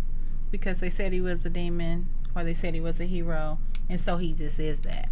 Yeah, like you can make the person something, and you keep saying it over and over again, like they've made us as black people, monsters. right? The monsters, right?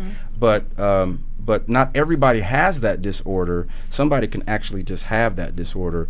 A guy wrote a great book about a nation of sociopaths, and it was powerful. He just kind of named our culture, and he talked about the baby boomers, what they went through that caused them to be sociopathic. And we see it all in the politics, right? How they pass everything down to the kids, and the selfishness, the debt, everything you teach your family not to do, they do it and pass it down, and then they scapegoat. Because they're not aware of how they're contributing, right? But yeah, that I was just confirming about how much that the racism, like you said, is, we call it different names, but it's a disorder that people have, and they're really unaware of it. And so my hope for this evening in having this conversation, I'm not saying it's done. It feels like it's kind of winding down just a little bit, though.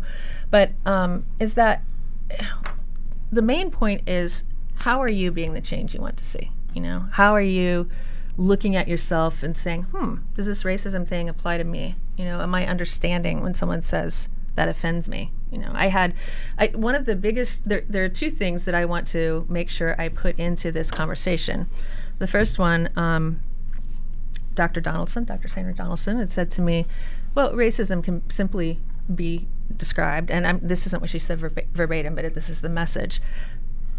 You won't understand it if you have never had to go outside and worry about your safety because of the color of your skin, right? And that was pretty simple to me. I've never had to worry about that. And I thought that was a very simple, easy, non-judgmental definition. You know, never had to worry about the color of my skin. And it was really just having these conversations. I'm so grateful to have such a good connection with everybody here that we can have these real conversations. Another example that I had mentioned that I wanted to say, another friend from grad school, Mother Catherine. We were having a great conversation. I've had great conversations with her about how to be the change I want to see regarding this.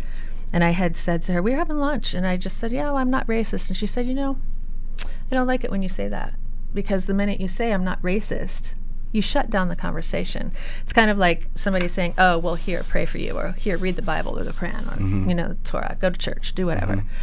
There's no connection there if you say I'm not racist, right? And so she really taught me a lot by saying that. And I understand what she meant. And I'm glad that she cared about our friendship enough to educate me how to stay open for my other friends, you know. Can I share a story that I had with you? Please. That blessed Yes. me and Yes. kind of taps into what you said about how kind of the guy should have responded on TV. We were sitting on a panel, and we were talking to, alumnus, and we were talking about the program and going through it, and then they were asking about, all of a sudden they asked about if you should like address racism. Yes, they did. And I'm like, I want to say, motherfucker. The fuck should you just what the? So I'm hurt. Yes. As You a can black say the man. word. Yeah. I'm still shocked. It's still trying to come out, right? Well, I'm a minister, but I'm real as hell. Jesus cussed too. Yeah. He turned tables over. I think I was both. Like I didn't understand. Go anywhere. Yeah. That sits on your heart. Yeah. It was like it brought up all the wounds. I was in a practice I was all proud of, because I was the first black male there, and I'm trying to, probably have my Uncle Tom shoes on, not even realizing it, right? So I'm not all the way being myself probably, but I think I am, because I'm breaking out, right? And I'm back at my school like the proud black boy who graduated. They're proud at me. I made it, you know what I mean? Yeah. And I'm there, and they asked that question, and I was like, what the fuck? And I'm thinking, all these white women here, if they would have asked, should you address male chauvinism in the room when men are treating women a certain way, if I would have asked that question, I got my head chopped the hell off. Yes. And I'm sitting here like I'm tripping, and but black man about to come out, right? So I'm just like, you know what? I'm sitting there, I'm hurt. I'm just like, what the, and I'm struggling. I hear this grumbling over to the left of me, right? And so must be this one. I'm hearing grumbling, right? I'm looking over, and then a Latino male was like, and we knew he was kind of new, so he was sucking up to doing his colored man thing, trying to say what he thought that they wanted him to say, and he got into like, well, maybe it's not necessary to address, it's not always about us, and our issues, and I'm looking at him like, is somebody about like this is I'm God, Jesus help me. I'm about to flip tables. All of a sudden I heard, heck yeah, I'm addressing that, right? Yeah, I'm addressing that. Are you kidding me? Right? Krista. Right? I'm looking over. I'm like, God, I'm normal. I'm a human. Like, that's real. I'm real. Like, this. I should be act like that. I feel the same way. Yeah. Thank you, sister. Yeah. Heck yeah. We addressing that. Right? Like, what are you talking about? Now, what's awesome is this is before. This is like Barack Obama's president, and everybody's now like racism is gone and all that, right? And meanwhile, I'm at a white practice watching the supervisor, a white male, say the most racist things because I'm watching white males watch a black man being praised over and over and over and over, and they're coming in. It's uncomfortable. It was uncomfortable to black people to believe a black man can be president, but for white men to watch a black man be in power for the first time, that's an adjustment to anybody. Yes. Like, we just know how the brain works. That's an adjustment. And so I'm sitting there, but when you said that, you empowered me and made me snap out of what that guy was doing, right? And then I start talking about, as a black man and a male, that I wasn't always safe in this environment and protected. And I told the white males that had conservative views, I said, bro, this is the only time I really feel sorry for y'all. Like, you're in a liberal school, these women are about to eat you up so bad. Some of you deserve it, but some of you are good guys that you don't deserve it, but they're about to take out everything on you and every white male that did them wrong. So you just take your balls, pull them deep behind here, cross your legs as hard as you can so they don't see them. And you just listen. And you just listen. And you love them, ladies. Don't you say nothing, because they are going to get you, and nobody's going to protect you and take care of you. See how fun our classes were. And then afterward, they all came to me and they were like, so true. Yeah. They came to me like, brother, thank you. Thank you so much, because I was feeling that, but I was scared for you, and I was scared, But it's this imbalance where sometimes, when you have that abuse, you've gone through that, when you don't forgive, you become the thing you won't let go of. Yeah. So then you end up emulating the same thing. But when you did that, that really blessed me that day, and you were forever my sister from that day on. Yeah. Well, yes.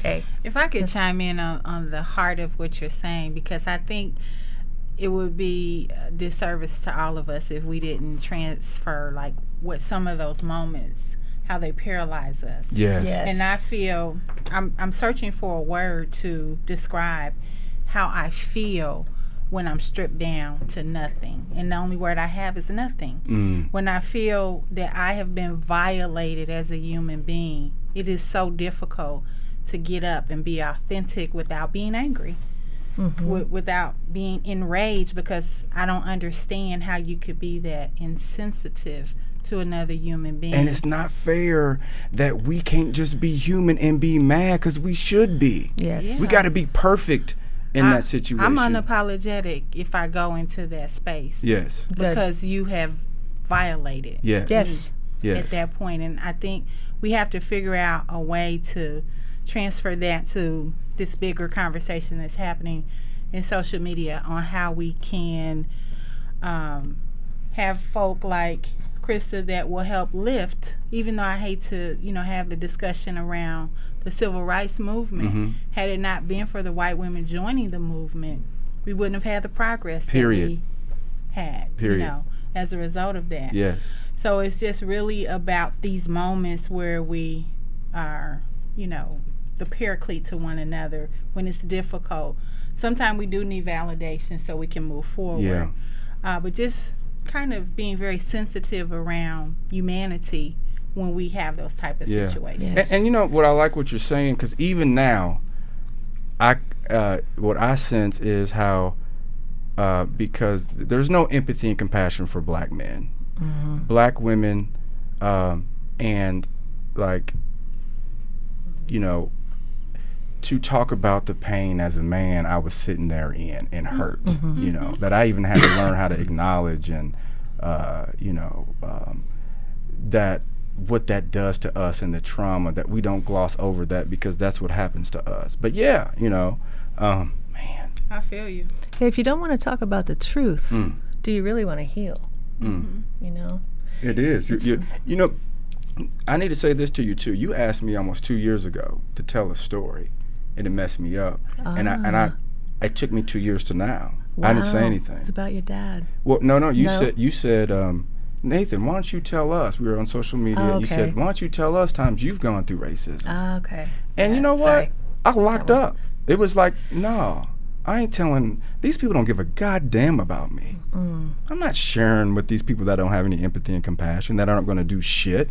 I'm going to table all my shit and help everybody else. But y'all don't give a fuck about me. I'm not going to say how I feel being the first and nobody's fucking checked up on me and nobody cares about me. I'm sitting in a circle of clinicians and I finally open up and say, yeah, I'm angry today. And they all look scared to fucking death. Like I'm a fucking monster. Yeah.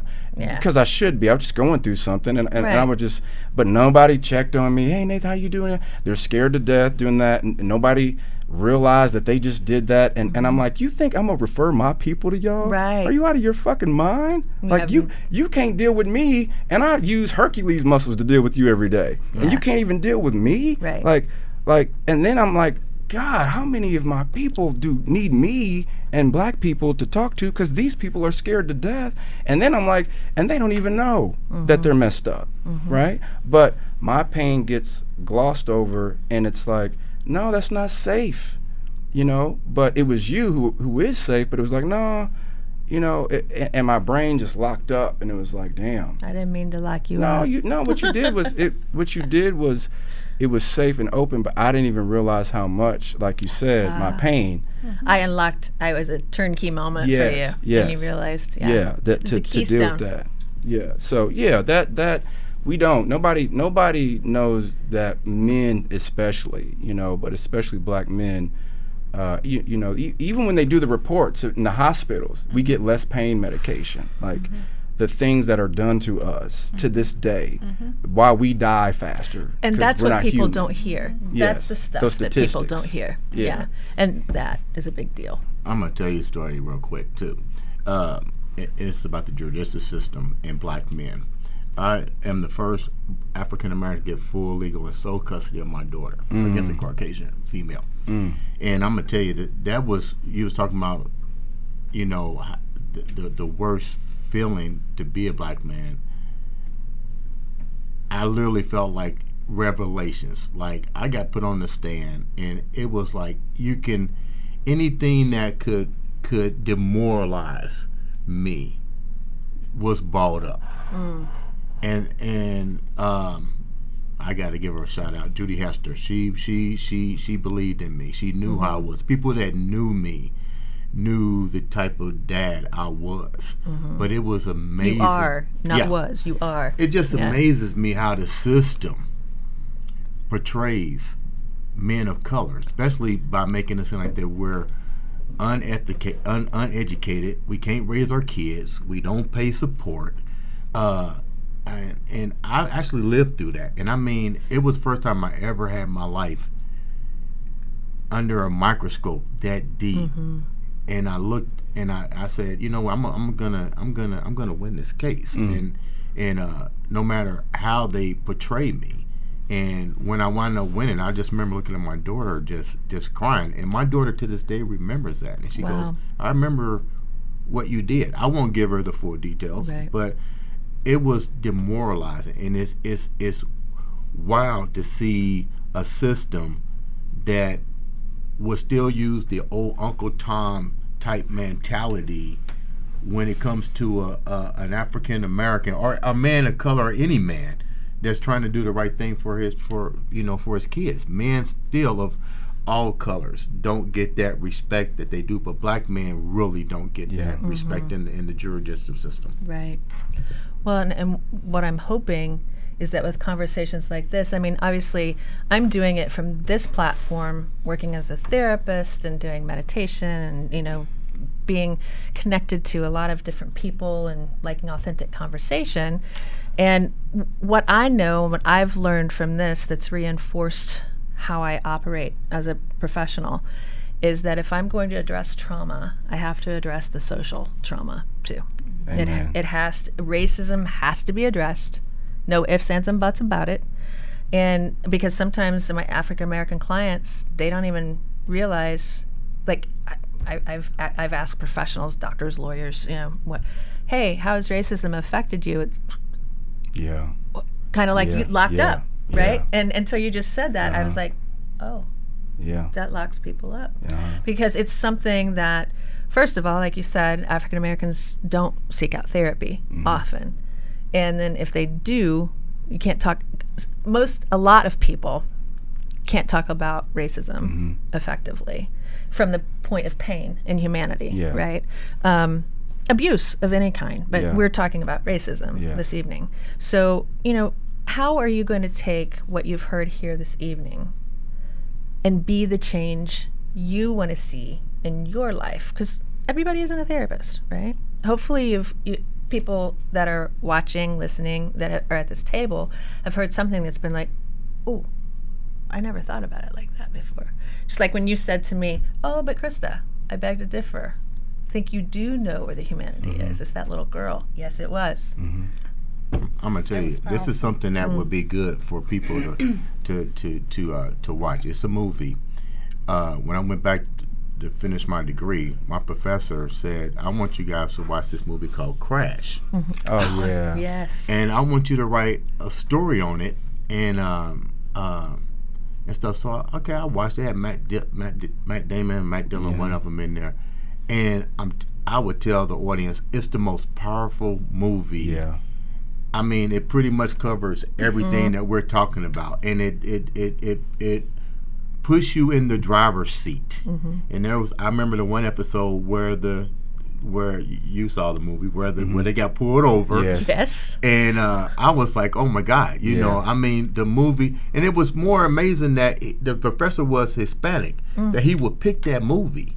And naturally, I'm the oldest one in my class, so, you know, we got to pick something that was, you know, related to the movie or somewhat. And I picked a topic with Jimmy the Greek. And And naturally, nobody in the class knew who he was. And I said, well, Jimmy the Greek was, before ESPN was ESPN, he was the man. And I said he made a statement that black people are strong because they were bred with horses or something like that. And before you knew it, boom, he was out. Yeah. He was out. But that movie was so inspirational that I would strongly suggest if people that are listening have issues with what we're talking about, because naturally we the truth hurts. Right. That's the bottom line. Right. You may not want to talk about it, but the truth hurts. But if you're scared to talk about it, then I would suggest watching that movie. Go get it, man. I mean, it is really powerful. I mean, if you can't relate to at least one of the characters in there, you got a problem. You need to go see the therapist. you or go work it out in the training room, right? Yeah. That's funny. That's a cool play. I guess I'm on path with what you're saying in general. There's a movie that was very impactful for my life, and it's Truth and Reconciliation, which was a real deal situation that happened in South Africa. And they were able to be face to face in a court documented system of several weeks to address the assaults that were placed on their lives. I don't know if you guys are familiar with it or not, but be prepared. It was similar to the impact that Roots had on our modern society. I think in general, and when I say this, I want you to sit with it for about 10 seconds. I think in general, we think little of each other, period. Mm-hmm. We have these inner thoughts that we are not willing to say out loud, but they're inside of our psychology, and we just think very little of one another. And so I would just encourage you to have a conversation with someone you would never have a conversation with. Suggestion. And have an authentic conversation with this person. And when someone makes you feel some pain or some hurt or something that maybe makes you feel less human, talk about it. Don't lock up and walk away and let it fester, because it's going to have a higher accountability to that person also. Yeah. And then it's going to give you your power back. And then that creates a change. So that would be what I would encourage. It's beautiful. Well, anybody else have anything? We can. I don't know. Everyone just looked this way. It's your turn. Everyone around the table. Okay.